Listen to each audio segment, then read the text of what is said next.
Okay, welcome to Duncan McNair to All About Animals Radio. We're going to be talking about Asian elephants today, particularly that species, because they are in peril, and S.T.A.E. is going to try and save as many of these wonderful creatures as possible. And if Duncan, if you could please tell people and explain what it is that your organisation does and how different you are to everybody else. Yes, certainly, Yvonne. Good morning, and hello to everyone who's listening. Well, I am actually a lawyer by profession, but I founded S.T.A.E, Save the Asian Elephants, some 8 years ago after a trip to India, where I experienced the most terrible abuse and torture, really, of the highly endangered, highly sensitive and intelligent Asian elephant and their babies. The terrible background narrative is that ever since the explosion of package holidays from the West some 60 years ago, Asian elephants have been dragged from the wild into captivity for use in tourism, not only from the West, but increasingly from the East, and particularly from China, which has exterminated its tens of millions of elephants. Asian elephants are wild animals, and they are poached. They're illegally taken from the wild across Southeast Asia in the most brutal way. Babies are separated from their mothers. The mothers are usually killed in front of them, who try to protect them, as are other herd members. And the babies who desperately need their mothers are taken away, isolated, itself a disaster, dehydrated and starved, kept awake by loud noise, and then placed in a so-called crushing cage and beaten and stabbed to break their spirits for easy use in tourism. This is normal. It's the invariable rite of passage of an Asian elephant that finds itself eventually in tourism. And so this awful stabbing and beating, often setting on fire, eyes pulled out, legs smashed with iron bars, is normal. It's not exceptional. And I was astonished and horrified and found that it was so prevalent. And I came back to England, spoke to many charities, felt they weren't really doing quite enough, above all, to raise public awareness, and secondly, to link it to really good, credible policies. I founded S.T.A.E. I got a huge amount of support from people of high eminence and everyone else. And ever since then, our purpose has been to help to preserve and protect this ever-dwindling species from brutality, particularly in tourism. So that's really the stall that we've set out, and we've worked really hard every day for the last 8 years, and we do believe in different ways we've made real progress. We believe so, but it's a big, big fight. And your organisation has, I see, you're in the top 9 of charities doing this kind of thing, and it is because, isn't it, because you don't have fancy offices, you don't take salaries. Every single donation penny or pound or dollar or euro goes to actual, groundwork, boots on the ground, trying to help these animals. And what you do that's so different, everybody wants to see change and everybody signs petitions, and you have gotten a ginormous petition, I think over 1 million signatures. But everybody says, why can't laws be changed? And that is what you do, isn't it? You are actually talking to high-level politicians and trying to do it. And later on, we will talk about why the public, as well as 1 million signatures, if that could be 1 million letters to MPs, that would really, for no cost to anybody, maybe push this home. Yeah, well, yes, thank you for that. I mean, we are proud of the impact that we think S.T.A.E. has had through dint of hard work and very little money. Everyone in S.T.A.E. has another job. We think that's enormously helpful to bring so much forward to our understanding of how things happen. I mean, I'm a lawyer. There are many lawyers on the team, but there are also many others: conservationists, biologists, graphic designers, PR people, and everyone who can help, and everyone whose burning ambition is to help the poor and brutalized Asian elephants. We think that gives us a real edge. We're not there to make a career. We're there purely for the love of the elephants and our deep concern for their plight. And we don't spend any money on salaries. We have none.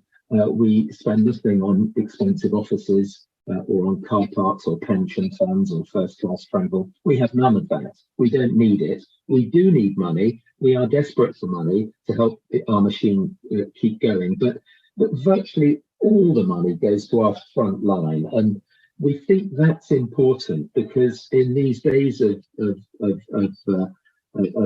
limited, of difficult cost of living and depleted resources for everyone, they want to know that what they donate will make a difference. And it will, because if you manage to get this legislation changed, it would actually trickle down to so many things and actually help other charities, because this elephant crushing, I think many of us have seen it. I've seen it. Zoos have done it as well. And this is the problem. People go out, they want to help conservation, and you have to be able to kind of trust who you're giving your money to, but trust also who you're buying a ticket from. Yeah. And this is almost false advertising that, when the laws aren't right, and it is just a law, it's not going to cost anybody anything. So people need to be able to trust the fact that when they buy a ticket, when they go and see an animal or give some money, that it is not fueling the wildlife crisis. And what we need to know about Asian elephants, and something that you taught me recently, was they are a keystone species. And when we look at the numbers, I think you said there was 40,000 left on Earth, of which, and this is a staggering, awful statistic, 40% are in zoos or in places where they are out of natural selection, natural breeding, and that drastically reduces the gene pool. Yeah. And that's another thing that you're trying to change, isn't it? It is. Well, that's all absolutely true. And perhaps you mentioned at the beginning of that legislation, and perhaps we'll come on to discuss that, because that is a critical feature of what S.T.A.E. does. And to set the scene, S.T.A.E. has identified some 1,200 UK-based tour and travel companies who are presently advertising absolutely brutal venues across Southeast Asia, where elephants and their babies are beaten up, tortured and stabbed to break their spirits. It's called poaching. It's a Hindu. I've seen it. It's brutal. Yes. That's been invented fairly recently, but it's nothing traditional or religious about it at all. This is all about money. And where elephants are beaten up to be used for easy use in tourism, where they're forced by fear of further violence into doing trips, football, darts, riding, and all these activities they would never do naturally or permit to be done to them naturally. So this is a terrible scenario, and it is fueled by the travel industry and by the lack of any proper regulation. Now, in the UK, we have a hugely disproportionate influence on that market. There is a huge generation of that market. As I've said, we S.T.A.E. have so far discovered just under 1,200 UK-based tour companies who are peddling and profiting from this awful brutality at least 300 different venues across Southeast Asia. Now, that's what we've discovered so far, but many more. Now, these companies are making huge money, and I will name names if I'm permitted to, but otherwise I will just refer in general terms to them. The sorts of money these people are making out of, including out of this sort of brutality. Now, the problem is that the travel industry has representative bodies, and we've tried very hard to engage with them. But their purpose is not to worry about elephants and their well-being, let alone about customers and clients who go to India and Asia and are attacked and often killed by brutalized elephants. But their concern is the financial bottom line of their members, who pay them a yearly subscription to look after their financial interests. So we must be very clear-eyed about this. These companies, I'm afraid, like ABTA, the Association of British Travel Agents, who we have sweated blood to try to get to change. And really, it's not a big change. I mean, the tourism industry is destroying the efforts of the COP conferences, of biodiversity conferences, by selling all these tickets that are, destroying the last 3% of wildlife on Earth. And I don't think a tourist really wants to do that. It's almost false advertising selling these tickets. And really, they've got the tourism industry, if it wants to survive on this planet, bearing in mind the climate and everything else, because these animals aren't going to survive a heated planet, they've got to go green. They've got to be sustainable tourism advocates. And it would cost them nothing to change their ways, to sell a ticket to some sustainable local trying to do well for their local economy, as opposed to selling a ticket that someone is making a silly amount of money from, causing cruelty. It actually takes no money out of the tourism industry. UK people can completely support their local anything.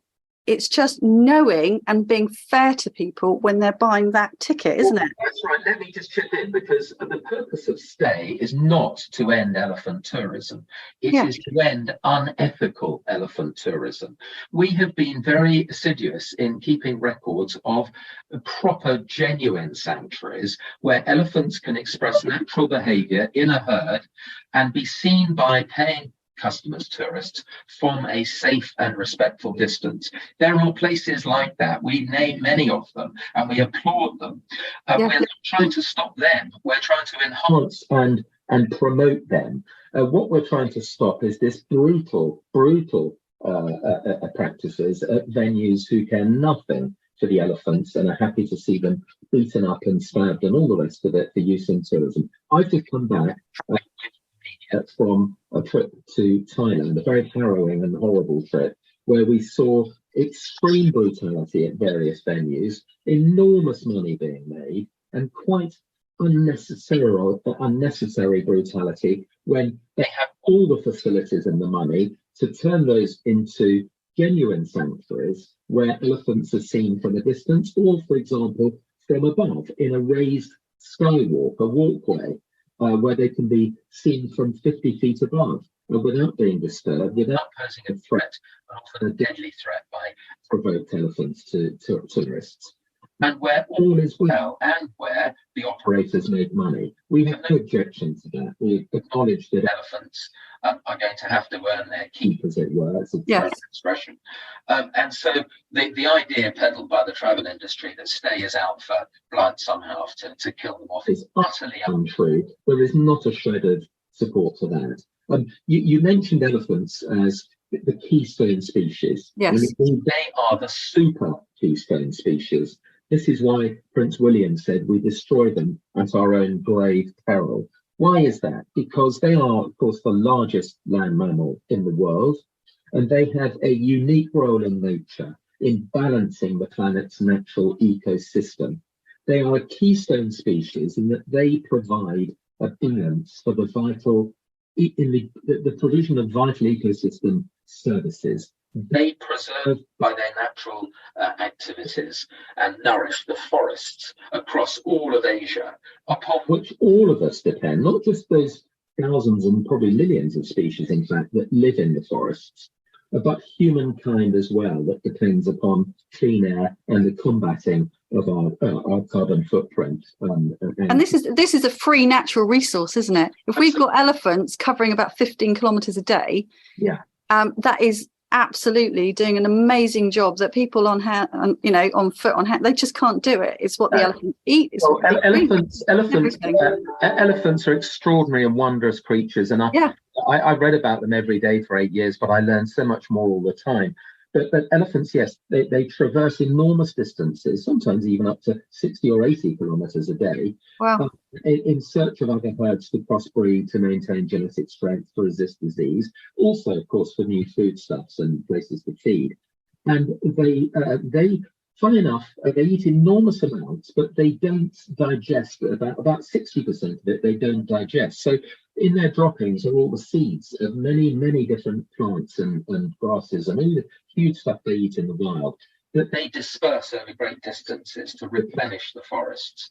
They also destroy old trees to allow new growth to come through to hit the canopy to nourish the forests in that way. And in many other ways, they are incredibly important, not just for themselves, but for all those species that live in and rely upon the forests and that indirectly do, like humans. They are absolutely crucial. And what is happening is that elephants' natural territory is being destroyed by man's ever relentless agriculture and also reckless development across places like India, where I'm afraid corruption reigns, absolutely, no proper planning.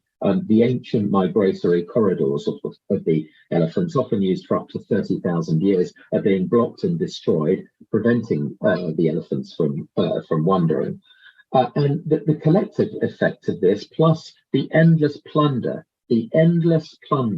of elephants, and especially their babies, from the wild for tourism, generated largely in the West, largely in the UK, is having a devastating effect. That's why, if we stand back and look at a few numbers, around the turn of 1900, the 19th to 20th centuries, there were millions of Asian elephants, low millions. Now, as you've said, there are barely 40,000, of which only about 60% are in the wild anymore. 40% are in brutal, non-breeding, generally non-breeding captivity. They only breed in captivity generally if the male is forced to rape the female. And they don't live very long either, do they, the babies? Generally, they don't do well. The lifespan of Asian elephants in captivity is typically barely half that in the wild. And I can tell you the difference if you look at an elephant in the wild compared to one that's been in captivity for any time is. Oh, I've seen them. They've got foot problems. They sway in distress. They are miserable shells of who they should be. There's not a shred of a natural life, and that's the thing as well. If you can get this law through, that actually helps the lonely elephants that should be in a sanctuary. It's not about closing down zoos either. It's about just there are some species that if we can put them into sanctuaries, good ones, as you say, it is a complete win-win. It's a win for the elephant and it's a win for nature. Actually, it's another win. It's a win for the climate. Yeah. So I'd like to just to talk briefly about this legislation. So my organisation, Save the Asian Elephants, has been in discussion, firstly with the travel industry. Very difficult to make any progress at all with the individual members, some very few exceptions, and certainly no progress with ABTA at all. And that's important because extraordinarily, government has been looking to the likes of ABTA for guidance, and yet their interests are only commercial, I'm afraid to say. And if they want to come on your programme to explain their position, they should. And they must, but they have not been helpful, quite the contrary. Our law is this: it's to ban in the UK the advertising of venues abroad where Asian elephants and their babies are brutalised for use in tourism. That's it in a sentence. I was asked by Lord Goldsmith, Zach Goldsmith, 3 years ago to prepare a draft bill for Parliament. We did so. We presented it to him, the Asian Elephants Tourism Bill.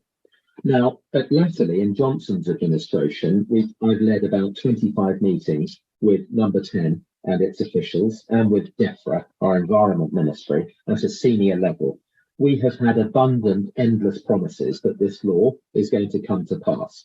It was promised in the Conservatives' Action Plan for Animal Welfare last year, and it was promised on many other occasions. And it was only 6 months ago, in the dying days of the Johnson administration, that it was all dumped at the last minute and did not appear in Her Majesty the Queen's last Queen's speech. We were shocked that it and other animal legislation had been so unceremoniously jettisoned at the last minute.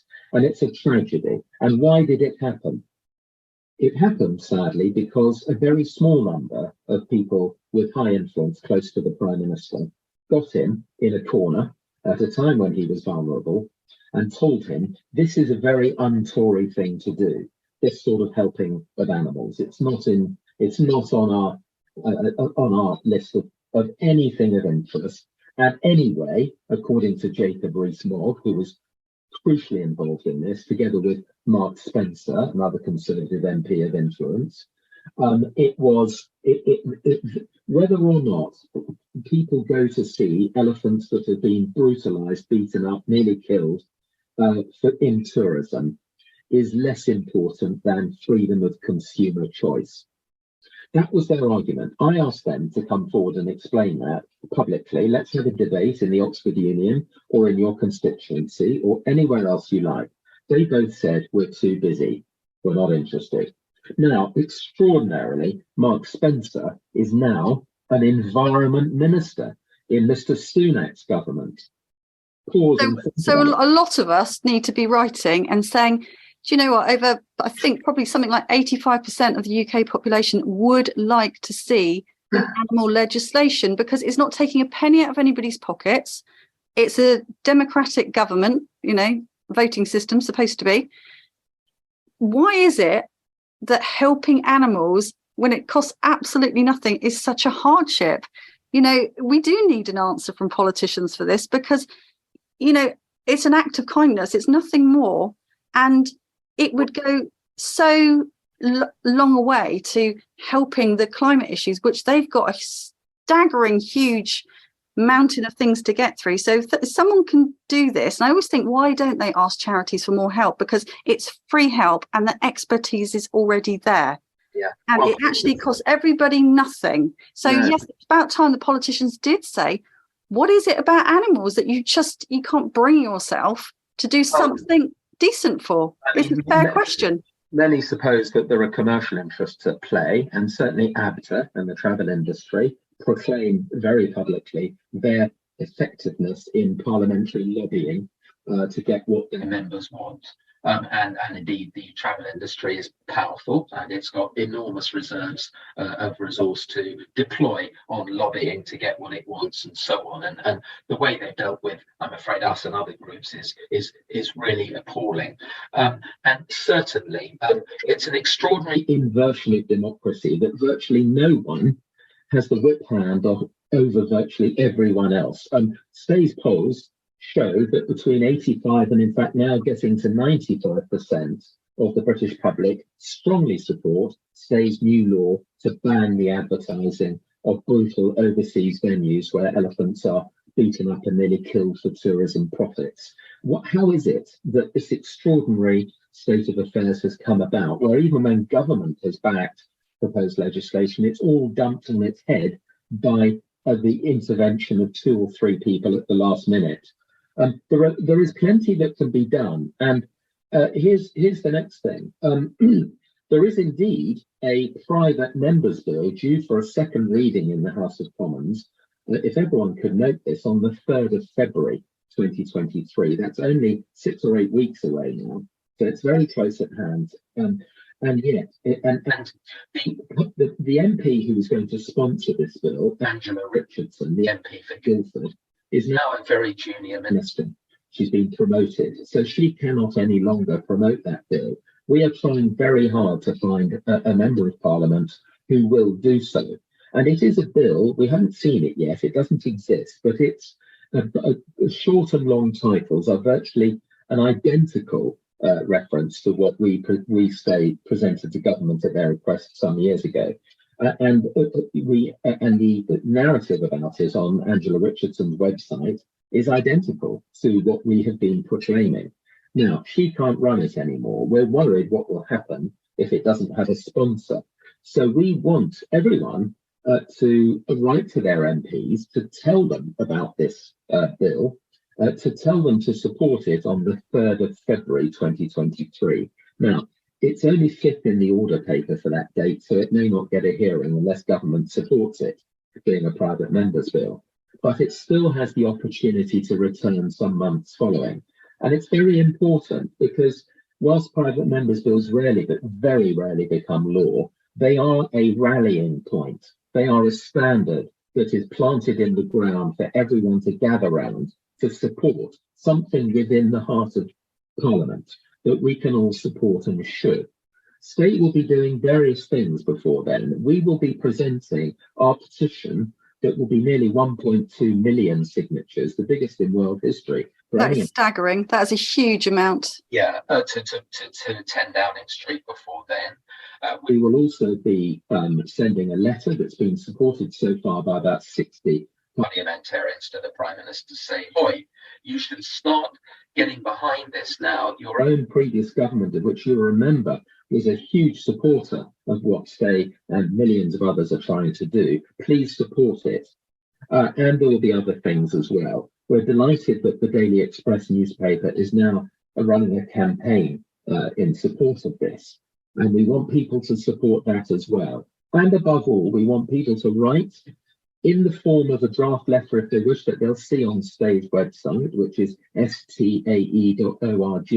You'll see standard letters to your MP, to the Environment Minister, and to the Prime Minister. So that is a really easy thing to do, isn't it? I mean, Yeah. I've signed loads of them. You just do 2 clicks and the letters just ping off. You put your postcode in and it's done. And even 500,000, but there's so many people that sign sort of petitions every day and everything else, and you kind of wonder where that all goes to. Yeah. But this can actually make a difference. And, you know, while we're all sort of wrapped up in the cold, you know, stuck at home, you know, if we can press a couple of buttons, take a minute, it could make an awful big difference. Absolutely. And support S.T.A.E, please, in any way you can. We are there only for the elephants. We believe this is a real starting point. We don't say that this law is only good for the UK. It's good for everywhere. When I've spoken in the European Parliament, they've been hugely supportive.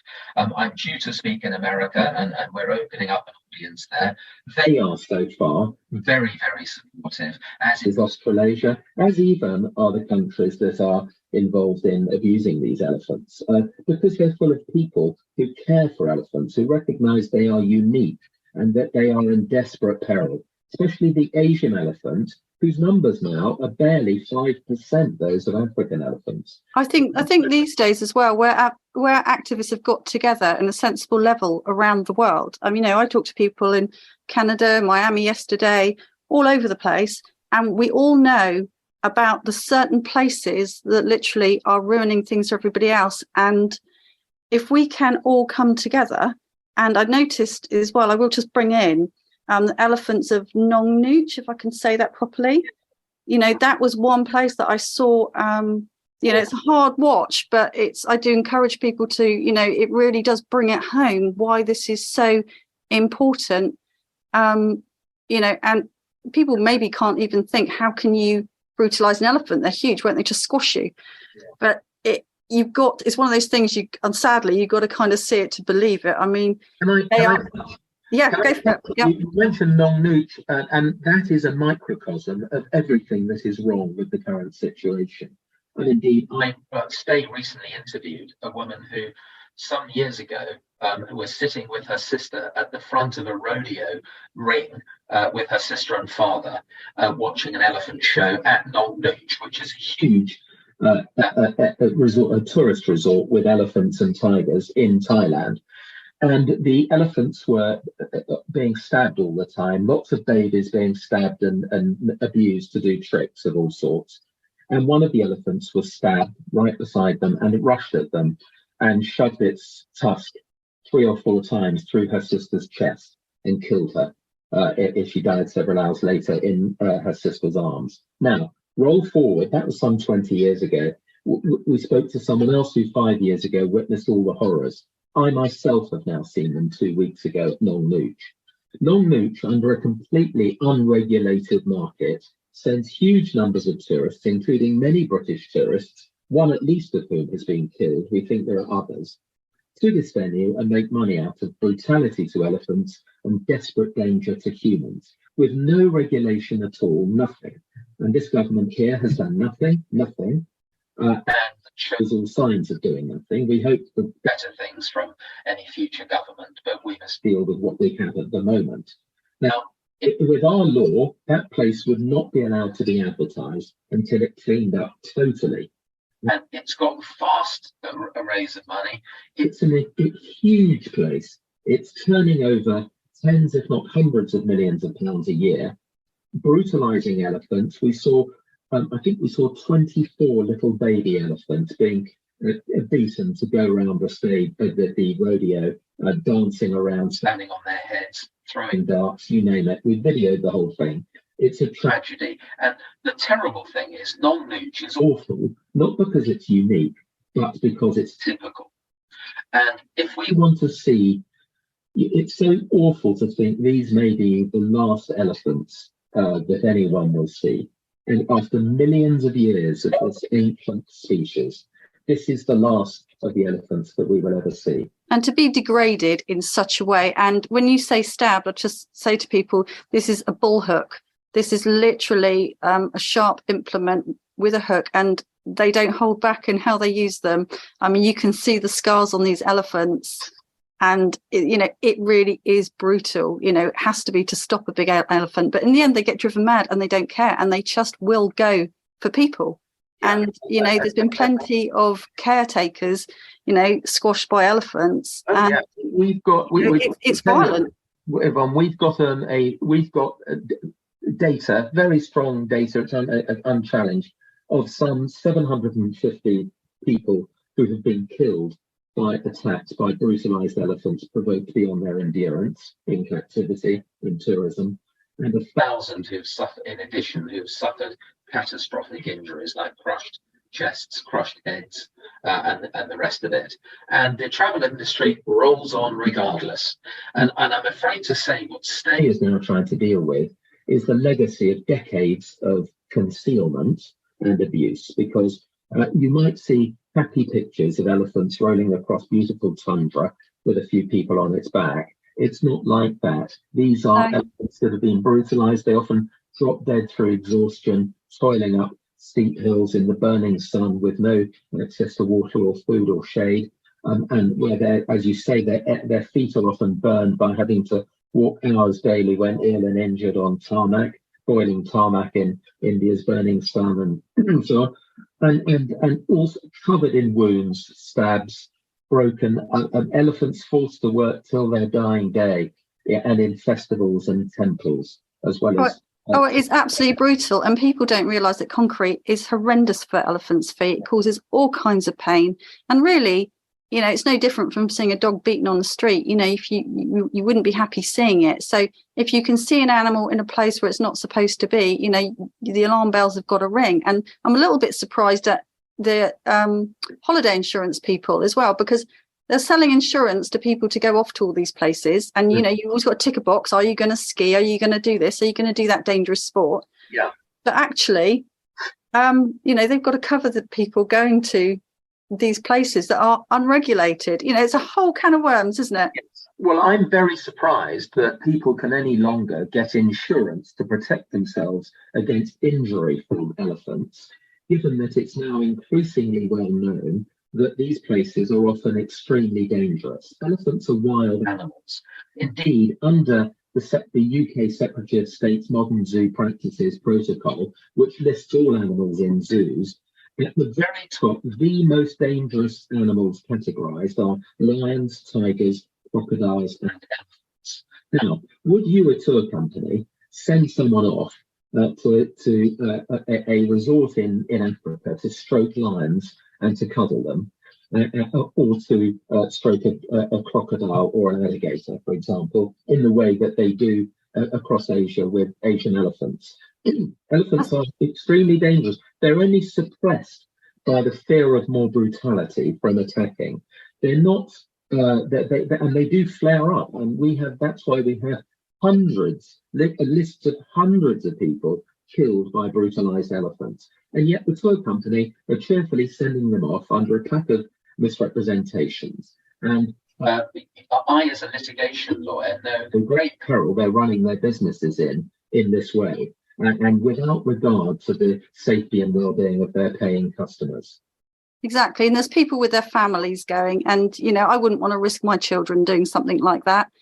I'd much rather pay and see a really good sanctuary and support, good, sustainable climate tourism industry that, it just keeps a circular economy going, and everybody benefits in a nice way.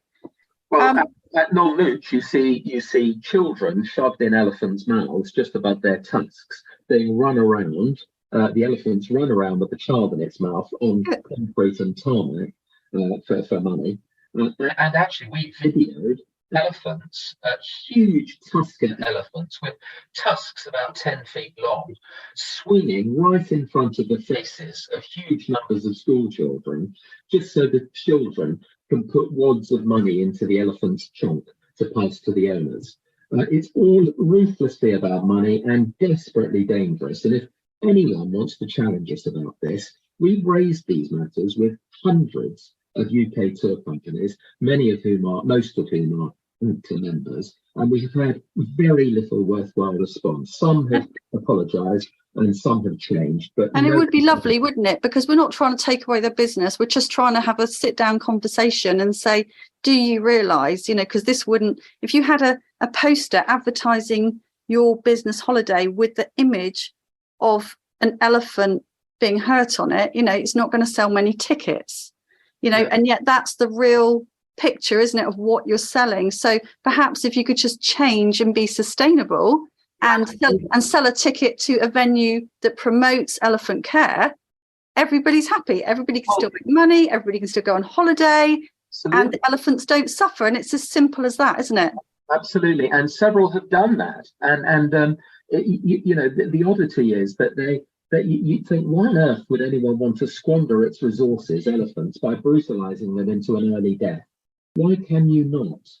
See, our idea that this law will have the effect of shifting the market from unethical to ethical, from demonstrating to those who operate the elephants and the tour companies who deal with them that the money is to be had by ethical tourism, by genuine sanctuaries where elephants can be observed at a safe and respectful distance, conducting natural behaviour in herds. And that's far more fascinating than elephants standing on top of each other or throwing darts. Elephants in the wild are a wondrous and moving sight. And it's very sad to think we may be the last generation, but one perhaps, that will ever see that. And we'll be left with a handful of moth-eaten, broken down, brutalised elephants stuck in the corner of a horrible facility somewhere in Southeast Asia, or in some temple being whipped and beaten. We've got endless video of all of this. It's a very great tragedy. So we say support this law, and many countries are watching the fate of this law that S.T.A.E. is pioneering, because they too will adopt it. We know that just about every country in the world supports, the people of those countries support a new law to ban the UK or the domestic advertising of overseas venues where elephants are brutalised. Collectively, there is enormous power in this to shift the market so that people realise the way forward is green and ethical. It's not brutality smothered in deceit and concealment. No. That's absolutely brilliant. I think we have covered so much here. We have hopefully highlighted and joined a lot of dots about why this species, particularly the Asians, are in such dire need. And just again, don't want to sound like a broken record here, but one email just to your MP, and if you can get 1 million people to do that, then a huge shift can actually occur, and that would be a wondrous thing, wouldn't it? It would, and it's so overdue, and it's now desperately pressing. It really is, and people have the power to change anything in a functioning democracy. It doesn't look like it at the moment, with 2 or 3 people, as it were, holding the whip hand over 99%, 95%, whatever it is, of Britons. But things can be done and moved, and we know the opposition parties are gathering to support. And indeed, many Conservative MPs likewise who are appalled at the promises being broken. If any political party wanted to take on the animal business as a vote winner, I'm sure they would, because everybody's fed up with the most simple, obvious solutions not being done. And it would cost them nothing. Why not stand up? Don't do what the current government do. Just say, okay, this makes absolute sense. Let's get it done. It's a vote winner. Absolutely. We hope for the best, and we keep pushing, and we hope people will support us, write these letters. Please join S.T.A.E. or approach us. Save the Asian Elephants at STAE.org. If you have skill sets you can help us with, please do. We need to gather members. We have colossal following across many petitions, 33 million, but we need more support, and we need particularly to exert our influence upon the UK Parliament, the Westminster Parliament, very quickly, and we are so grateful for any support you can give us. That's lovely, thank you. Thank you, Thank you Duncan. very It's much. been an absolute pleasure talking to you today. Yeah, and you too. Thanks so much for your time, and thanks to everyone for listening.